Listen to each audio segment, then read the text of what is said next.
So then let's just take it away. What are some positive experiences you've had at least?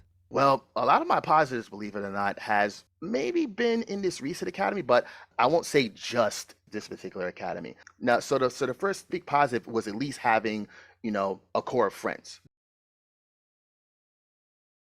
That's a big one there. So if you are able to find yourself in an academy and you have friends that are as close as I am with Isaac and the others within our circle, then you are probably better off than a lot of other people that have been here and maybe have stuck to themselves or maybe been ostracized for us for some reason or another.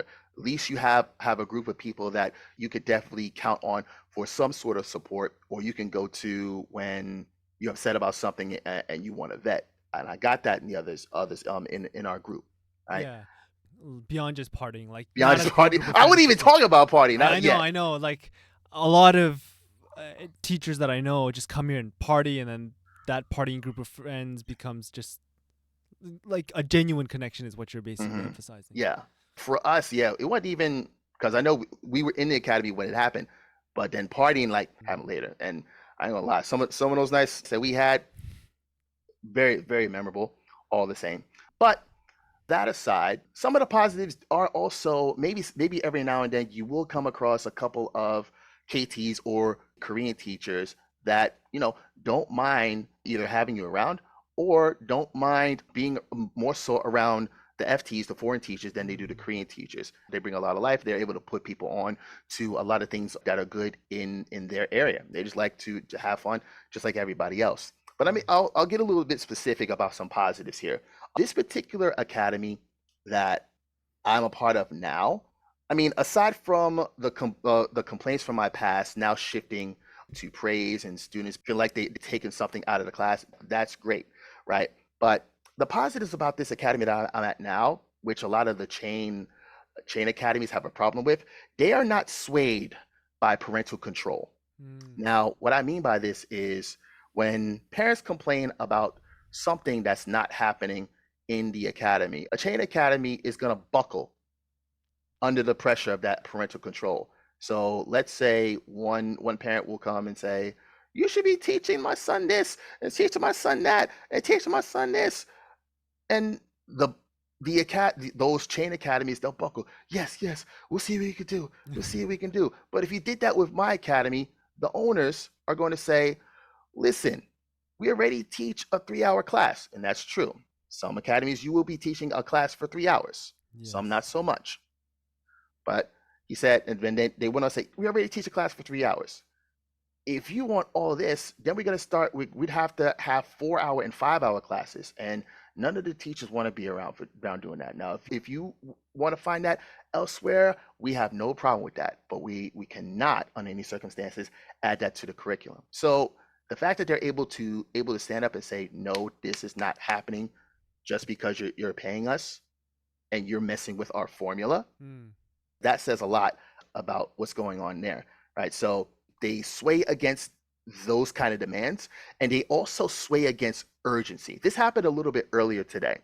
A parent called in asking for homework feedback from me, as a matter of fact, and one of my higher ups contacted me about that. But then when another head came in and said, "What day did they turn in that assignment?" To which I said, "Oh, they turned it in this Tuesday." To which head B told head A, Andre has 7 days to actually complete the homework feedback. It's only been 2 days. So you have to tell the parent that he's still within the right and he'll get it done. Another positive would be transparency with this particular academy. And also, this is something you may have a problem with low end academies, payday. Mm. So, well, what I mean by this is sometimes you don't know if you're actually going to get paid on the day you say you're going to get paid, but it just kind of depends. Now, in the case of my academy, it's not the fault of the academy itself. It's the fault of the accountants that they have. So these past couple of months, my check has come late, but Mm. still on the same day as promised. But I remember we have different head teachers, and I talked to her. I asked her if she got paid. She said yes because she was under a completely different branch and shifted on to the online branch. Mm. And then she said, you know what? Call the owner. And so I did. I called the owner. He picked up within 2 rings. Hey, Andre, what's going on? Andre, I see what's going on with Payday. He said, oh, it's our accountants. They're usually backed up with a lot of tasks, but trust me, they'll get it taken care of, and you'll definitely get it before the day is over. Okay, Mm. all right, cool, thanks. And I hung up. I mean, it was about 9 p.m., but when I looked, yep, got my check. Yeah, so them being able to be clear with me about what was going on, really big there. That honesty really means a lot to me. Kind of Was that? funny, but prospective clients getting paid on time is actually a very good positive of an academy for an Yeah. academy. There are so many that will just delay or Mhm. not pay you for a month. Yeah. It's a bad thing. The fact that Yeah. a good academy, let's say tier wise, B tier would B or A tier would be an academy that pays on time. hmm It's usually going to be the chain academies that'll be very prompt about Yeah. when you get paid too. But they function as a business at the end of the day. hmm Well, the amount of students you have will really affect paydays, wage negotiations, and everything else. Your bonuses, or hmm potential bonuses. But you've got to find a balance between the ideal teacher and at the same time being the person that the academy wants. hmm So you can get an increase in students at the same time, get an increase in pay, get all the benefits of it. Because I've worked for smaller academies where they're calculating every single minute.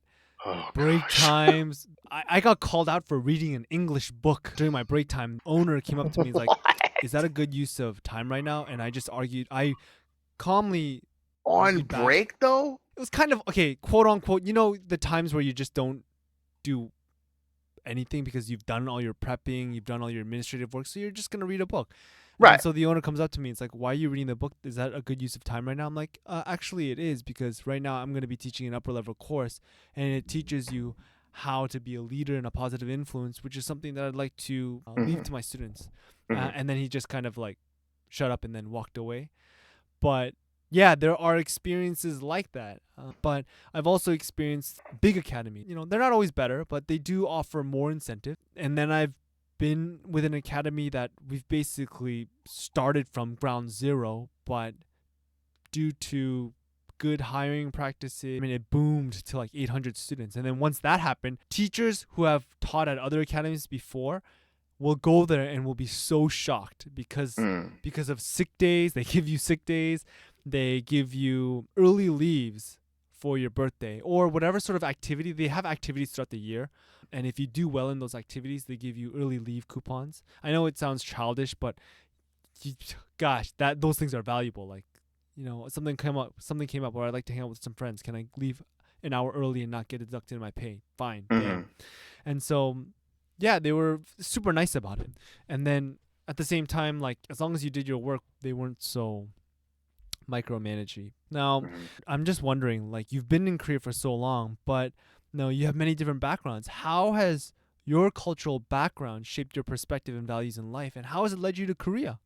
Okay, so as far as my personal background is concerned, I mean, I could just run it down to the fact that me being a New Yorker and then being around diversity, that was one big help before moving to North Carolina. On top of the fact of my mom, my mom was also in the U.S. military. She also majored in sociology, so she had good grasp on why people behave the way that they behave, and then she noticed how differently people may behave in a completely different country and with a completely different culture. And what I mean by this is, before she was pregnant with me, and she was in army, she was stationed in Germany for a little while, and she had a lot of stories when I was in elementary school. She mentioned a lot of how nice everyone was to her and everybody else that was involved with her, no issues for her. It felt very harmonious for her, if you will. So that kind of shaped her perspective of telling me to be able to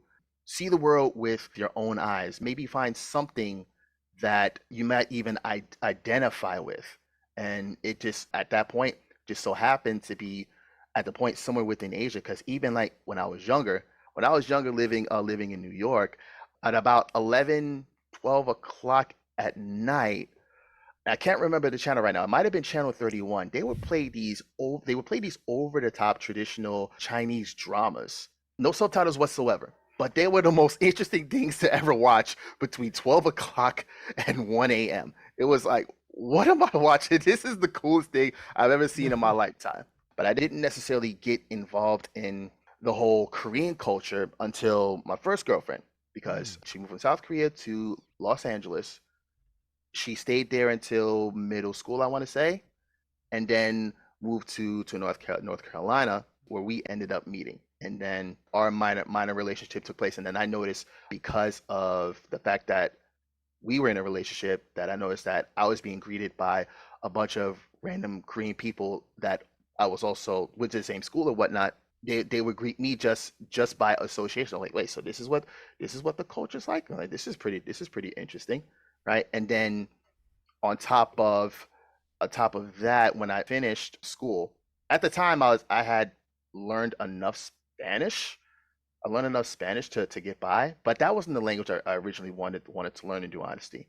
I mean, I wanted to learn either Chinese or Japanese, but and we did have Japanese in our school. I was a little hesitant because of hiragana and katakana, the alphabet system, very complex, contrast to Korean. And at that time, so many other things had happened. I remember, and Isaac, I know you know of a group called HOT. Oh my gosh. Yeah, Yes. I want to say it was 1998 or 1999. They won an MTV Video Music Award for the song "Make a Line," which they played the second part, which was like the rap part of the song. And I was like, wait, this is what's going on in South Korea? This is kind of interesting. Until I actually heard the whole song, and I was like, wait, there's too many things going on here. What's going on?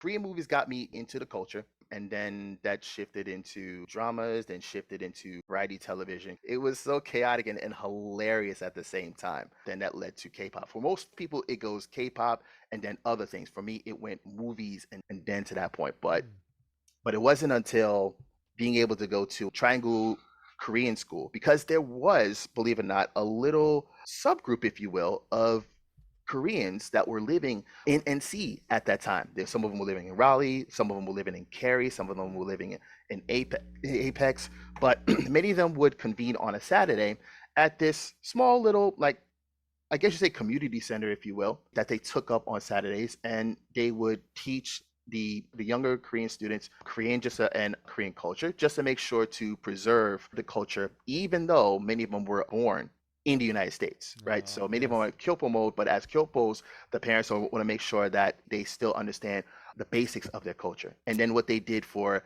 the non-Koreans is that they supplied Korean classes. So at the time, I was learning Korean pretty much by myself. And a long time ago, there wasn't a lot of resources. A lot of Korean resources were written in Romanization. Please don't learn Korean with Romanization. That actually takes away from your actual experience. You're gonna have to actually learn Hangul from the beginning. That's the first mistake I made.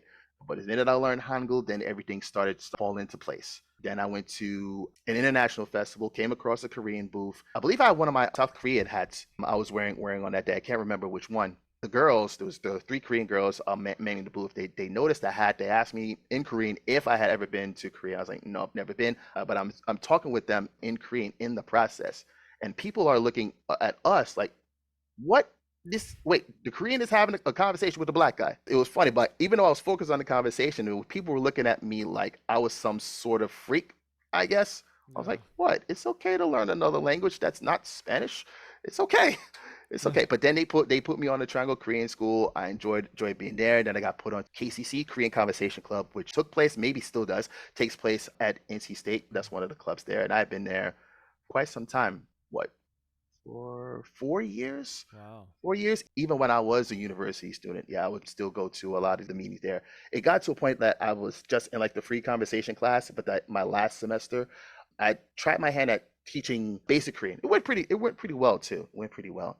But then I was teaching English to a couple of the Korean exchange students that was a part of KCC. According to them, they learned a lot, and they said, you know what, you should, maybe teach in South Korea. It's like, you know what, might just do that. How do you think or feel about Koreans, the media, and its citizens adopting or using African American hip hop So Okay. yeah, Well, let's differentiate. Like, how do you feel about the Koreans, just the regular layperson, being all hip hopish or okay. gangster, and Let's then the okay, let's media?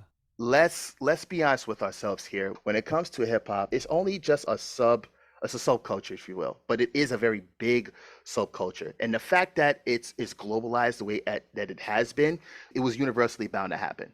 It's not This is not just happening in South Korea, it's happening in the United Kingdom. It's happening Mm. in Australia. It's happening just about anywhere and everywhere in due honesty.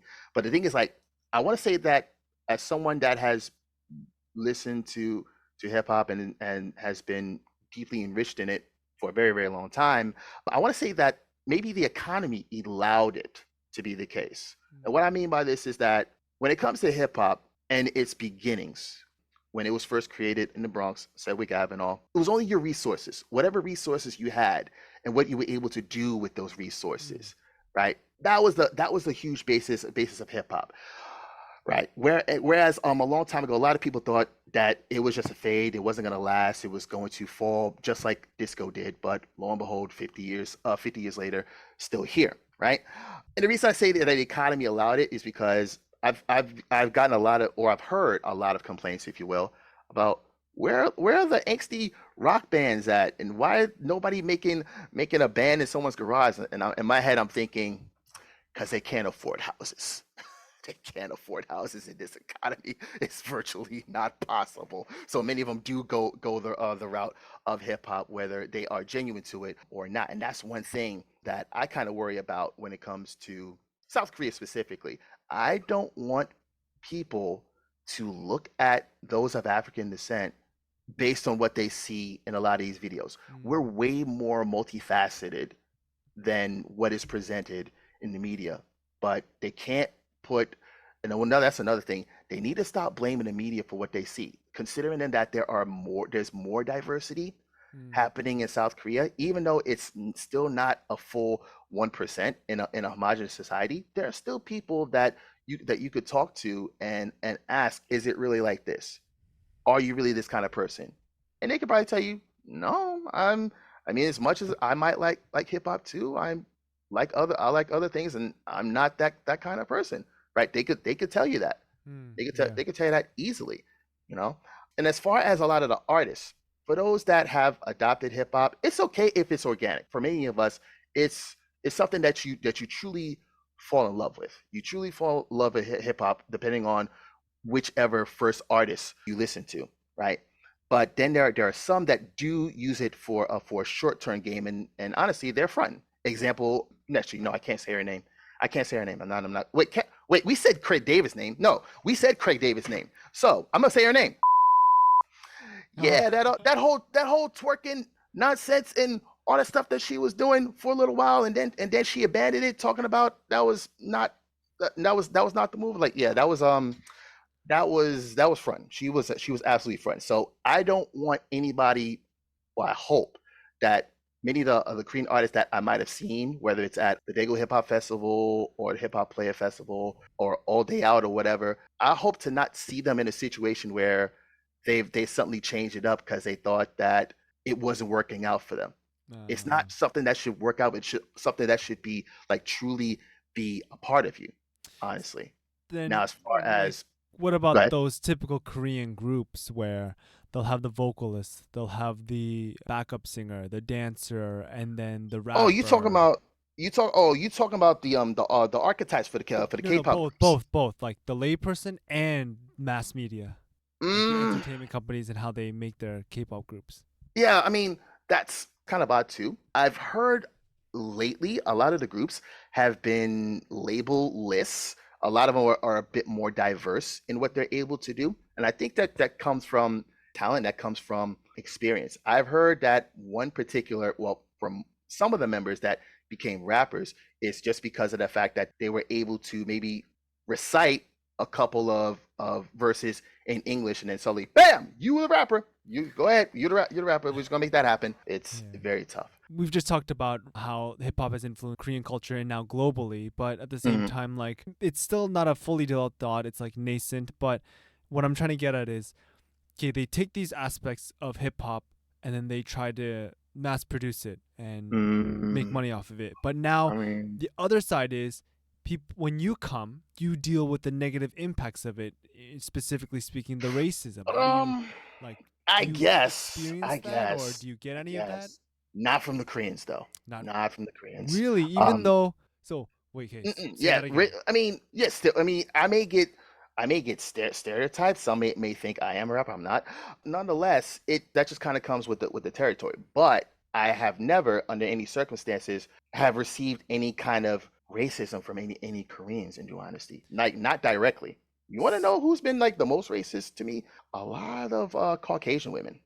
Yes, Caucasian immigrants.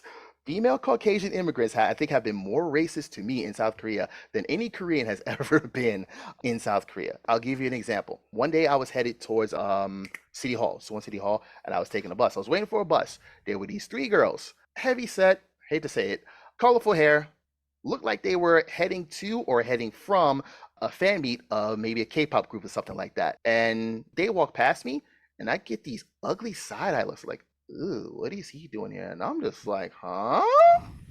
And as they pass, I'm just laughing because I'm like, oh my gosh, that really happened. They just gave me the worst side eye. Like I'm not I'm not supposed to be in South Korea, but you're allowed to be. Really? that I that made me laugh all the way to Swan. Then Every time I think about it, I laugh have about it. you? Yeah, I guess that moment really you gotta be there in order to really understand it. Because like I Hmm. wasn't there. I'm like, oh really? Just a side eye, but it must have been really that obvious. But then in terms of clubs, you've never been denied, or what do you think? Oh, I What do you have. feel about? Oh, I've definitely been denied from a club or two. I've definitely been How do you denied. feel? So there's two kinds of denial when it comes to most clubs. First one is going to be age based. Obviously, you can get in at like 19 or something along those lines, right? So that's the youngest you can get in. They may cut it off at about 35 or something that of that point. They're just trying to keep it kind of on the young side of life. So I've been in situations where I tried to go into a club and then they said, sorry, you're too old. And I'm just like, damn, okay, fine, right? But when it comes to Koreans only kind of clubs, oh yeah, I've had that happen a couple of times. And some will just outright say it. There was one particular club in Gangnam. I was just curious about it because I walked past it. I slid on my ID and he said Koreans only. I was like, okay, and I walked away. No harm, no foul, right? It's usually the ones that are that try to be very sneaky about trying to not let you in. So now, Isaac, you might have heard this from other people. What some clubs would do, especially some of the clubs at Apgujeong, they try to pull the table reservation trick on you. And what I mean by this is when you show the bouncer your ID, they're gonna ask if you had reserved the table, which doesn't make any sense for in my case, especially if I came by myself. To which I have to say, why would I need a table and I'm by myself? And then they just deny me and then pretend that they weren't speaking English in the first place. Hmm. And then I have to start speaking with them in Korean and they're still saying, Ani molayo. They'll do all of that. Right. To which you just got to go where where you're actually accepted. You could try to go where you're tolerated, but they won't tolerate you at all. But you'll know who wants you in their club because they'll be in the middle of the street, waving you in. Hey, y'all, come to our club in here. They'll have the music bumping outside and all that good stuff like that. But Hmm. I will let you in on something interesting, Isaac. There was one club I got into and I wasn't supposed to get into on a technicality. I'm not gonna say the club's name. But I talked to you about this in private, Isaac. So what I mean by this, I think it was your last episode. You were talking about what's that show? Oh, Singles Solo Inferno. Geo. Yeah, Singles Inferno. And you were talking about where to find a lot of women or Oh men yeah, that look like, and you said the gym. I had told you that club.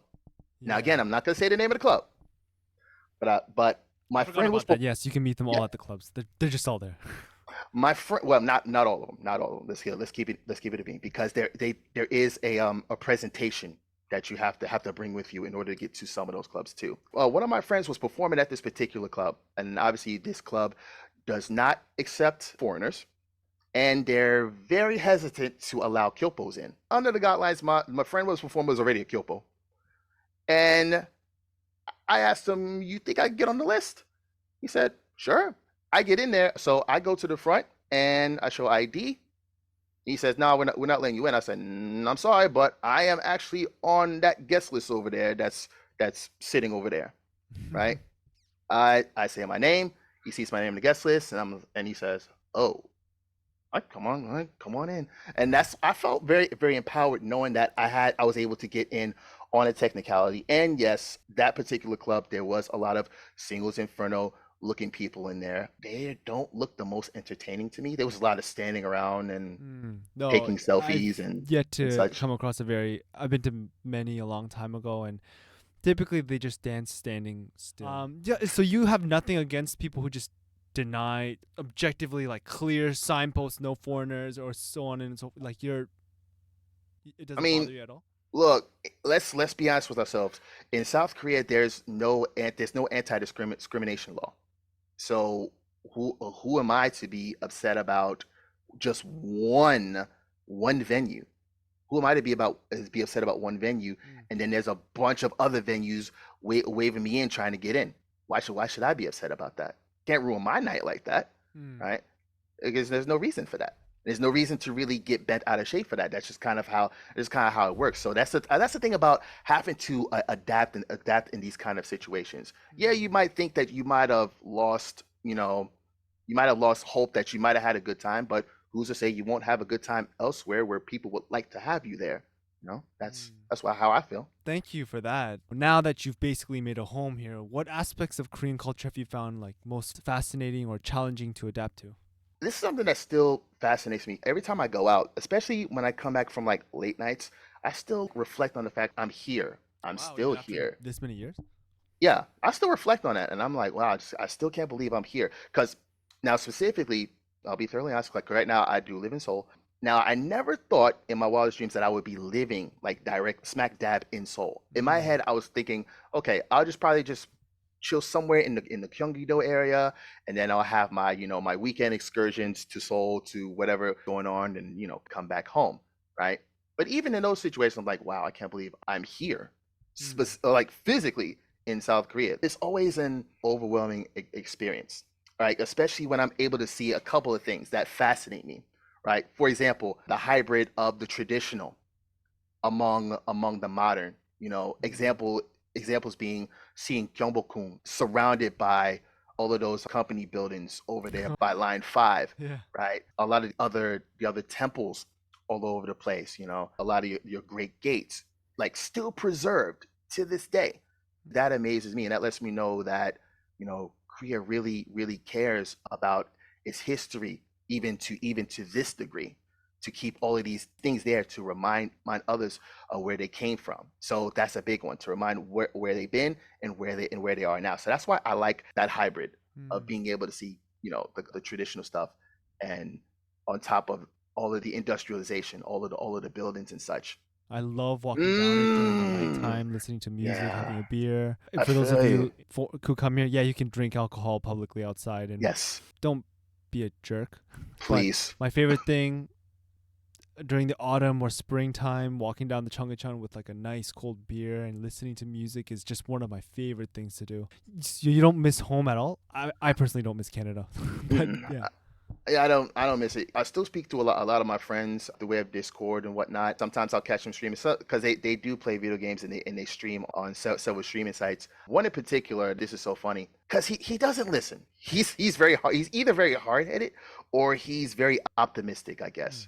Because when I left, and it had been a while, and I saw that he was streaming, and he saw that it was me, and he's like, "Hey man, when you coming back?" I'm like, "I'm not." He's like, he's like, wait, no, you've been there for 2 years. You got to come back sometimes. No, mm-mm, mm-mm. Like even like year in and year out, he hasn't got the hint that I'm never coming back to the United States. He hasn't gotten the hint. He thinks I'm not being fair. I'm like, no, man, my life is now here. It's no longer an NC. I'm sorry. Now, here's another thing that's fascinated me a lot, and it might be on the negative side too. The attraction of high end fashion is crazy. Yes. Where I live now, it's like, wait, you have these kinds of stores? I was like, wait, that's a high end store. That's a high end store. That's a high end store. That's an Under Armour. it it just trips me out how people will go crazy over these high-end brands. Like, look, I don't need that. I don't need that at all. Just give me a nice sweatshirt, or maybe a single Hamburg type shirt. There's a shirt that you see me in a couple of times, Isaac. A dope hat, some dope sneakers, or some Clark Wallabies, and I'm okay. I don't go too far, right? Mhm. But I don't need no high-end shoes. I don't need a high-end trench coat, because a lot of these things are very expensive. Yeah. Expensive for no reason, for that matter. And it's got to a point where, like, that high-end stuff has really kind of taken over the collectivist side of South Korea. It's become more materialistic. So you got to be very, very careful about getting caught up in trying to keep up with those Joneses. Those Joneses will get you broke. They will make you broke very, very quickly. Right. So stay away from those particular Joneses. There are many layers to this, but I definitely think that you typically see Koreans rock name or high end Hmm. luxury brands because in some sense it requires less work to judge someone. So, Fair. Koreans, they overworked, and at first Korea was a very poor country, Hmm. and through its collective mindset, it managed to boom into this global country. Yeah. And in doing so, there wasn't a point where they just decided to slow down or understand what the comfortable life is like. Instead, it was just go, go, go, work, work, work. Yeah. Yeah. And The Bali culture, yeah, basically. and because you're just working so fast that you like dating, to be honest, requires work. Relationships requires work. And I've if never seen a relationship that didn't require work, yeah, honestly. and Not so even not even one that was based off of puppy love. That still required work too. Like yeah. calling her every day after school, that was work. So yeah, having the name brands just out front exposed is a screening, let's just say. Mhm. Just the primer, like, oh, that guy's wearing name brand stuff, or that lady's wearing name brand stuff, must be well off. All right, no worries. If and then it's like, okay, well off, no worries, my life Mhm. will be a little bit easier. Versus Right. someone who's not rocking those things, it's like, oh, yeah, I'm sorry, not gonna work. That's why I had the issue with Mingyu, the Coast guy. Okay. Well, but bear in mind, I didn't see the show. I just saw reactions and recaps, and Yeah.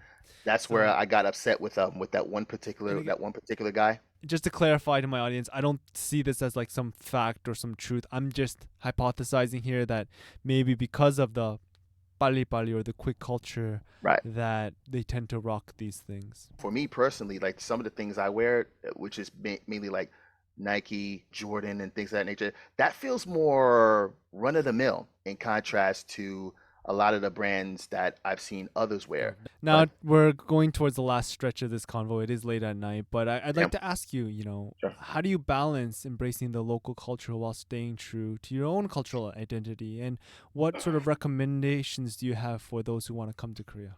Okay, so for me, when it comes to balancing, honestly, I really had no choice in the matter, right? Mm. So think about it like this.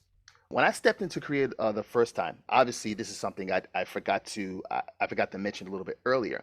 This is more so my second time in Korea than anything. The Mhm. first time I came, I was a study abroad student at Hanyang University, so I was here Oh. for one whole summer. So knowing that, all I just thought was this phrase: "When in Rome, when in Rome, do as the Romans do." You Mm. know, and that just that just caused me to think with a more of a Korean culture mindset, knowing that there are certain things that are gonna happen, and it's just a part of the culture, right? Public drinking, part of the culture. Getting elbowed on the subway, even though it wasn't intentional, part of the culture, right? Busking in Mm. Hyundai, part of the culture, right? These are just things that happen, right? And when you understand how things go, things get better. However, the part where I definitely don't have much of a choice is that Koreans will remind you, not in a negative sense, too. They will remind you that you are indeed a foreigner. They won't do this like outright. They'll have ways around it. So for me, in the way that I speak Korean and in the manner that I'm able to speak it, some will say things like, "Oh my gosh, are you sure you're a foreigner? Because the way that you're speaking to me right now, it feels like I'm just speaking to another Korean." And that's I don't want to say underhanded way of saying, well, you are still a foreigner nonetheless. So there are still some things that you know that still come with the territory. Like you can still be a part of the culture and all that stuff like that, but at the end of the day, you still have to. I guess you still have to wear your culture. I mean, as a badge of honor, Hmm. right? And because in a way, my personal opinion, if we were able to do that, I mean, who knows what would happen with diversity? But we also have to be very very careful too, because we don't want to put ourselves in a niche of just nothing but foreign people, which is why I try to stay away from Itaewon if I can, Oh. or Hebangchon if I can. Even now, I'm not used to being around a bunch of foreigners. I'm usually used to being around a bunch of Koreans on a regular basis. That's just kind of how I have decided to, spend my time and spend my years basically. But as I see. far as adapting, and for those that are watching, and if you're thinking about popping up in South Korea, whether it's for a visit, teaching for a little while, or maybe even long term. First thing is really being accepting of the culture. Don't get too bent out of shape when certain things happen, because those would be just cultural things. Korea's not Take the like the time. Korean dramas. Yeah, it's definitely, yeah. There have been times I've asked people that have popped up. For example, there was a couple from Chicago that me and a friend of mine ran into. This is November. It was the first time there, and the first thing I asked, so now what do you think of South Korea outside of a K drama? Because I know you've seen one. He was like, oh yeah, totally different from what I expected, but still cool nonetheless. So I'm glad she was able to get over any kind of shock. Hmm. She didn't have any disappointment in terms of what was going on. Yeah, but really take the culture in. That's number one. Well, I know culture shock is going to happen, but don't get too bent out of shape when certain things happen. Like, for again, the amount of times I have been elbowed in my ribs by old ladies trying to get off the train. This happened. I don't even bother anymore. The language is going to be big for you. The more of the language that you're able to take in and speak, the better your experience is going to be. And also the fact that sometimes you may learn some words on the fly, because some people will try to learn through classes. Sometimes I still do, just to see what's going on. I still need to take KIIP classes, with hopes of a couple of other things. But Hmm. yeah, really try to get much of the language under your belt as you can, because you can really get by if you're able to speak at an intermediate level and then pick up from there. And then a big one, lean into your hobbies. Because yes, the hobbies that you have in the United States, I can guarantee you there is a niche for that. There's an Hmm. absolute niche for that. So for me, playing Tekken, of course, many Koreans play Tekken here. So I was able to meet many friends here. Maybe make some enemies here too as well. Maybe how they behave during games, and then I had to bust ass for what they did. That's neither here nor there. Picking up new hobbies like darts, and then meeting a lot of these interesting people along the way. A lot of these friendly professional players and all that stuff like that. Baseball, and you know having my group of friends that I'm able to kick it with for what feels like 7 or so months out of a year is always great. And it's also always great when a I guess you could say a popular cheerleader can recognize you out of a group of people too, right? So that's those are things that are helpful there. So Well, thank you get very as much much, Andre. culture, yeah, culture, language, hobbies, and then proceed from there. All right, everyone. Well, as we wrap up this episode, I want to extend a heartfelt thank you to Andre Tandy for joining me in this thought provoking conversation. It is late. I hope you, our listeners, enjoyed the deep dive into the multifaceted aspects of Korea, from dating intricacies to cultural nuances and the challenges of racism. If you have any thoughts, questions, or your own experiences to share, don't hesitate, reach out. Remember, this podcast thrives on your feedback and engagement. Subscribe, leave a review, and follow us on Comma to stay updated on future episodes. Our journey through diverse topics continues, so stay focused and tuned for more candid and insightful discussions. Until next time, this is Isaac signing off. Take care, stay curious. Andre, any last words? If you want me back on another episode, let me know in the comments. That's all I can say. Yes, yes. Thank you, everybody. Thank you very much. Good night.